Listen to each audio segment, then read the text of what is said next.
watch Jim Dunaway talk of champions. It is Iron Bowl week. Happy Thanksgiving, everybody, as you watch this on your convenience on demand here. But we're getting ready for Auburn playing host to Alabama at Jordan-Hare Stadium. We'll talk a lot about the Tide and the Tigers before this matchup.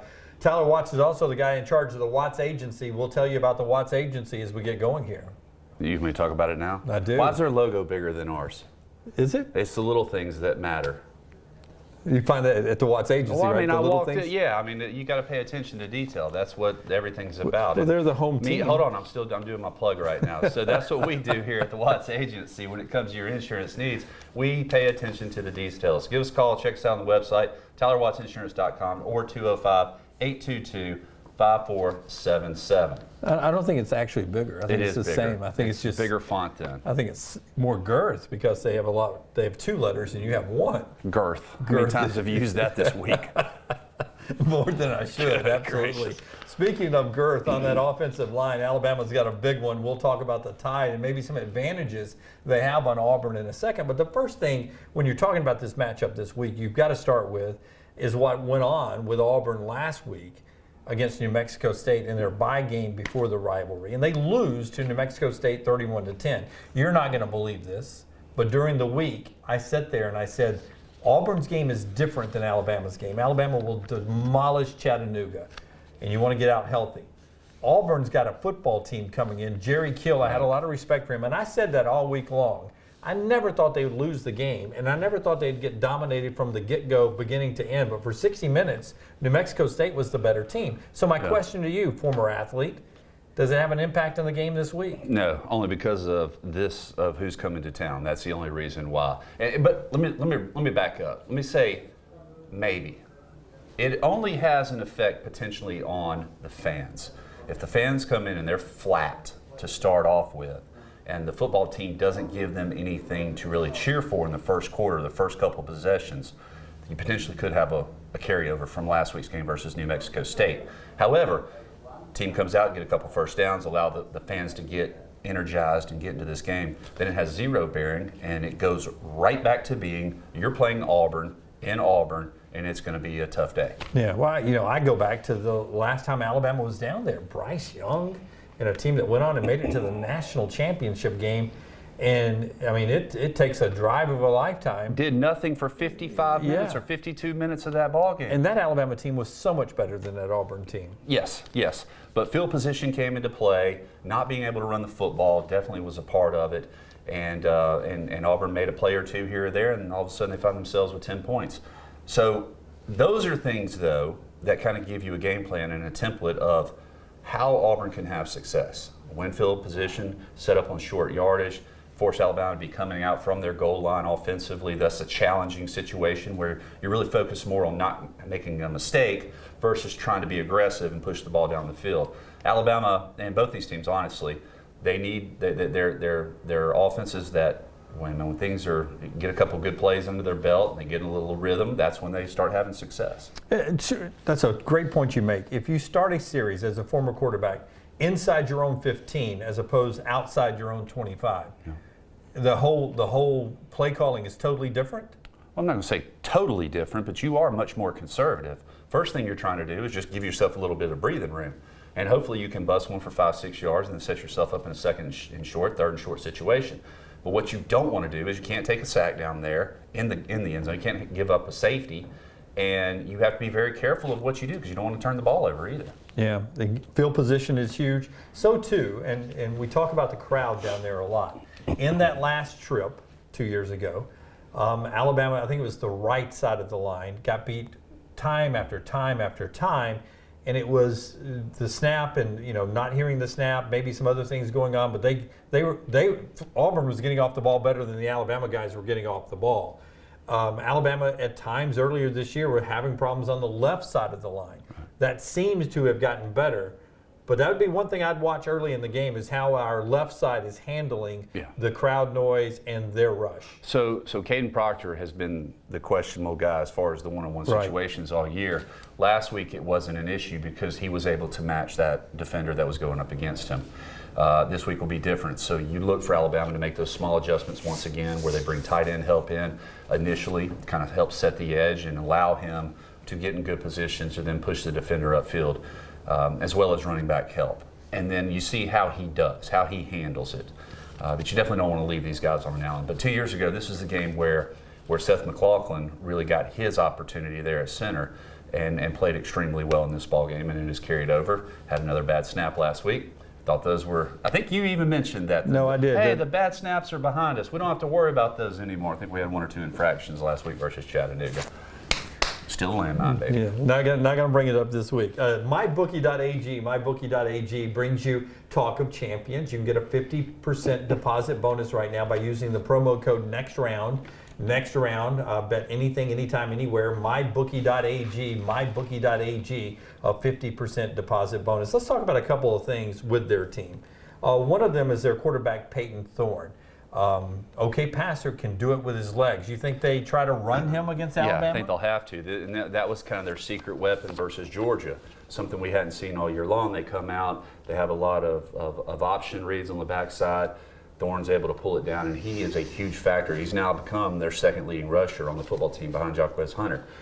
He is definitely, and anytime you incorporate a quarterback in the running attack, that's one more defender, whether it be a safety or whomever, that has to either start filling in hard, or you have to leave your defensive end and not allow him to pursue downhill and go after the running back. All right, so what do you do defensively? Well, keep that defensive end at home. Now you don't have numbers over here with a running back. You collapse him down. Now what do you do? Who has a quarterback responsibility? Maybe it's a safety. Maybe it's somebody like Caleb Downs. He's had that responsibility a lot. So he comes down. So what does Auburn do then? Now we go RPO, where we run a slant behind it, and we got a one-on-one on the outside. That's the evolution of the offense, of how you do something, they counter. Now you counter their counter to try to exploit that in another area. Would I be smart to just go back and watch that Georgia-Auburn game and say, since Kirby and Nick do so much the same thing defensively, that's probably the way they'll try to attack me? I'm not saying that's necessarily 100% of what they're going to do. They still have to remain within the framework of what they want to be. They got to run the football. They got to find ways to do that. They can't rely on the passing game. Their passes come off their ability to run, so they have to establish that. But sometimes you got to pitch the batter backwards. So I wouldn't be surprised if Auburn came out with a lot of play action, throwing the ball, getting rid of it quickly. Chattanooga, believe it or not, had some open guys. I mean, it was nickel and dime stuff all the way down the field, but you had some successes getting rid of the football quickly and not holding on to it. I would ask you this. If Alabama does well defensively against Auburn, who has to have a great game? Who has to be the defensive MVP for Alabama? Is it a Dallas Turner or someone like that pressuring the quarterback? Is it somebody eating up blockers? Yes. Is it the secondary? Who is it? It's your interior guy. So it's Tim Keenan. It's Justin Aboigbe, it's Tim Smith, it's Jamarian, it's those guys, as well as Trez Martian, Jahad Campbell, and hopefully Deontay Lawson. Because if you can stop the run with 5 guys, which in essence is what you would be doing, potentially 6 once you add Dallas Turner in there, then that allows the secondary to do what they do best. Heavy run support, but then also lock up man-to-man and really create a lot of issues, because then you're dictating terms of when you bring pressures and the pace of the game and things of that nature. I want to ask you about Hugh Freeze and his play calling, what you remember from his Ole Miss days and now at Auburn. After I remind you folks that the holidays are here, great gift idea is our friends at Roback.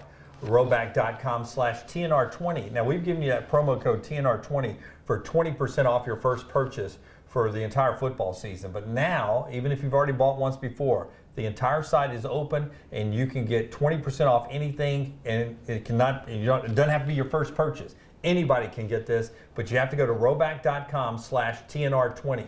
Roback.com/TNR20. First time, 6th time, 8th time, it doesn't matter. You get 20% off. Roback.com/TNR20 right there with our friends at Roback. Hugh Freeze is a play caller. What do you like about what he does as a play caller? He has been creative at times, and he had some success at Ole Miss. Known for his RPOs. Known for the RPOs, but also the pace of play. Now defense have adjusted to that. The rules have adjusted to it to where you can't really take advantage of defense's inability or ability to substitute when you substitute. So some of that is gone away by rule. He can't do what he used to do, nor does he have the personnel, quite honestly, right now that he has had or did have in the past at Ole Miss. But always pretty creative in what he did. Never anything dynamic, I wouldn't say, but got his guys ready to play. Yeah, got his guys ready to play. Challenge this week after New Mexico State, but he's already addressed that he thinks, at least Tyler thinks, that will be null and void because of this being a rivalry game. Let's talk a little bit about Alabama. First off, with Chattanooga in the rearview mirror, you've played in those games, you've been after those games, 66-10. I would imagine you checked the box, you did everything you wanted to do last week. Yeah, normally you did, because offense went out there, scored first 3 or 4 possessions. They did have 1 punt. They took care of the football, didn't turn it over. They scored when they should have. They dominated the line of scrimmage. You would expect those things. You would hope that you would see those things against a lesser opponent. And obviously, on both sides of the ball, they did what they needed to. You didn't even play most of your starters there in the second half. So you did exactly what you wanted to do. Flush that. None of that matters anymore, and I think the players understand that. That was one. We're going to do exactly what we're programmed to do this. Let's do it, and then let's move on to the next opponent. Now that opponent is here. Most of That's these a guys, good sign, though, right? That you can go absolutely. out and do that. Yes, though. because you did it versus Kentucky after the big LSU win. And the whole week I was thinking, we beat LSU, clear sailing. We're going to mop the floor with Kentucky. And they went up there and they did exactly that. They took care of business. You can tell the mindset of these players is really changing. And their demeanor on the field, how they're still playing with a lot of emotion, but you're not seeing the ups and downs near as what you used to. And so that carried over obviously last week. Now it's a bigger challenge, though. I don't care what people say. I think Auburn has the 8th winningest home field advantage in the country. It's unbelievable. It's amazing. And there is something to that. But I love what Coach Saban talked about also this week. I don't know if you heard. He made it a point to say this. I think he's 4-4 in Auburn in his career at Alabama. And he even said, although crazy things happened down there, the team that was playing better that day won every single one of those games. So he just removed any hex that potentially we think is on that place, which we think is legit. But he said that, and he's right. Alabama, in the losses that they've had down there, has had multiple opportunities to take care of business. Drop passes by Amari Cooper, can't hit a field goal to save your life. All these things over the course allow an opponent that you should beat to stay in a ball game, and when you stay in a ball game, they're going to find a way to beat you.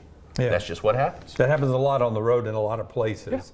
Yeah. That one comes with an exclamation point because it's the Iron Bowl. 4-4 for Nick Saban as they go back down there. Jalen Milroe was on our show this week, and he said, speaking of the demeanor of this team, he says this is a player-driven locker room. And he said it, and I don't remember a lot of the teams in the past under Nick Saban saying that, but I've always thought good teams are always player-driven. Is there something about this being a player-driven locker room, or are there always player-driven locker rooms? Tell me about that phrase. I guess the interviews now are just better than they used to be back in the day. What do you say? I don't know. It's a player-driven locker room, he says. And it does, this does seem like a mature roster. They seem to be handling their business better after the Texas loss. They are, and you are correct. Most successful teams are ones that are led internally by the players. They're holding themselves accountable, and when someone steps out or acts up, he's called out on it. And that's a good thing. That's not bad. And you never want to mess up the herd mentality that goes on in there as a player. I don't want to do anything out of line that might jeopardize what my teammates have going. And that's good. That's an accountability thing that is the sign of a good, mature football team. And as a result of it, you're hoping that they're pressing themselves to work hard every day, to do what's right on and off the field, and that their mindset is focused on winning and doing what's necessary to win. Yeah. I want to ask you that, Milroe was there on the sidelines, the game that Bryce brought Alabama back to win back in 2020. Does that help that he didn't contribute in the game at all, but does it help that he experienced that crowd one time? Sure.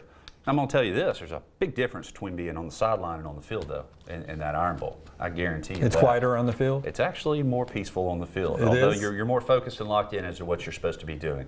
But it's a hectic environment, I'm not going to lie. But those guys out there on the field will be the calmest of anyone and everyone in the stadium. We'll be up in knots. The players, they know what their job is. They're focused on it. And it's amazing how they are able to clear the mechanism, so to speak, of all the external noise that's legitimately going on while they're playing. Yeah. See, I was only half joking. So there is a peacefulness about being out with you and the 10 brothers out and away from the chaos in the crowd. When things are going well, it's very peaceful. When things are not going so good, it ain't so peaceful. It's hectic. Yeah. It's going fast. It's a fast game. It's a fast-paced game. I remember always thinking this game is never going to get here. I can't wait to be a part of it. And then as the season progresses, you get to the week of it and you're thinking, man, this is going to be awesome. It's going to be a long build-up. I'm going to enjoy every moment of it. And it flies by. See, and the next thing you know, you're lining up to kick it off. I think anyone who's watching or listening to this right now, I think that is the rub the genie one wish moment for those of us that didn't play the game, to be able to be out there for just one play, to see what it's like in the huddle, and then to break the huddle and run one play in front of 100,000 people in a rivalry game like that. That's the dream. I mean, it's the coolest thing. Yeah, it is the coolest thing. And every player, though, they're so caught up in what their responsibility is, they don't always take that into account, and they shouldn't take it into account. You get later in life to reflect back on it and then rub that genie once again and wish you could do X, Y, and Z better. Yeah, I was going to say you should be more appreciative of having that chance to have done it. That's what you're telling me. Yeah, but you do. You're very appreciative.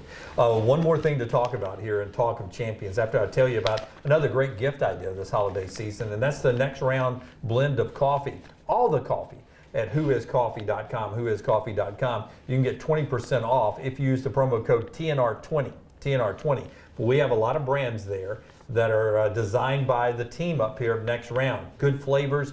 You can get them in for the drip or the whole beans, all right there. Whoiscoffee.com, or the easiest way, just go to nextround.store, nextround.store. Remember, promo code TNR20 gets you 20% off that coffee.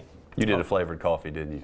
I don't like flavored coffee. I'm proud of you. I'm just a black coffee guy. I am proud of you. I like it to be a high-end bean or Arabica bean like we have here in Next Round. But I like it just straight black. Like a man. Like a man. This is probably the manliest thing I do is I drink my coffee black. A lot of discussion about the playoffs, and if you lose, the discussion's over with anyway. But as a player, do you think it starts to get into the minds that no. If we handle our business, we're in the playoffs, or no? I don't think so. And how can it not? The reason I don't think so is this. I think at this point of the season, the way that you're playing as a football team, I've said this for years, when you're playing really well, you're hitting, you're doing what you're told to do, and you're seeing the benefit of it, which is winning, successful plays, you start to get the mindset, we're going to win. We are just going to go out here and we're going to win. We're going to find a way to win. We don't know how it's going to happen yet, but we are going to find a way to win this ball game. And you never get discouraged when things start going against you. You bounce back. So that's the resiliency coaches are always talking about, and it comes from a belief of seeing the success that you've had when you did things the right way, and now you're focused on those, and even when things don't go right, you go right back to focusing on how to do it, and you do it the next time, and then you have success. And you have a belief that you're going to win. And so you never look past the week that you're playing, but there is nobody in the country that you don't think you can beat. And so you just think it's going to take care of itself. The only team I have a question about is Georgia, and you're going to get a chance to play them. I don't worry about Bama against anybody else. You can't. Except Georgia. You can't, because if you beat, they're the best in the country for a reason. They've done it consistently for 3+ years, and you're going to have a chance if you handle business this week, which you should be focused on them because they're very capable, and then you're going to have a chance to go up against the best in the country. Non-Alabama Auburn related, what would you do if you're on the committee with Florida State now that Jordan Travis is hurt? It's the biggest frustration I think that everyone has is the fact that Florida State is sitting in a situation where they haven't played anybody that is considered elite by any means, but they've beaten everybody. You can't penalize a team for going undefeated. It's frustrating. Can't penalize a team for losing a player. Got to see how they respond, first of all. And they're going to have a chance versus a halfway decent Florida team this week to see how they do respond. Why are they the team in question? Why is Michigan not the team in question? That's what I always want to know. Who has Michigan beat? Penn State right now. Which, so did Ohio State. Yeah. So what? I think they have the weaker argument than anybody. Yeah. Oregon has a loss, and now the more important question is, how is Michigan keeping it together with everything that has fallen apart with inside their program? Yeah, it's really great coaching, to be honest with you. And but you got two coaches that aren't even there anymore. And locker room leadership, because Auburn did it in 2010. USC has done it before in 2005 when they were trying to three-peat. It's twofold. Yeah. There is an us versus them mentality that definitely comes into play, but there's also our opponent's not very good. Yep. That might have something to do with it. Yeah, it's good this week. Michigan and Ohio State. Talk of champions right there. It's Alabama, Auburn, Jordan-Hare Stadium, 2:30 on the Crimson Tide Sports Network with Eli Gold. Listen to us. Eli's making his first road trip, and we're excited to have him down there in Jordan-Hare. Another Iron Bowl with Eli Gold, Tyler Watson, the whole crew there on the Crimson Tide Sports Network. Thank you to MyBookie, Roback.com, and also to Who Is Coffee, and to the Watts Agency. Thank you for remembering me. Well, tell us for the about the Tyler Watts- Watts Insurance Agency.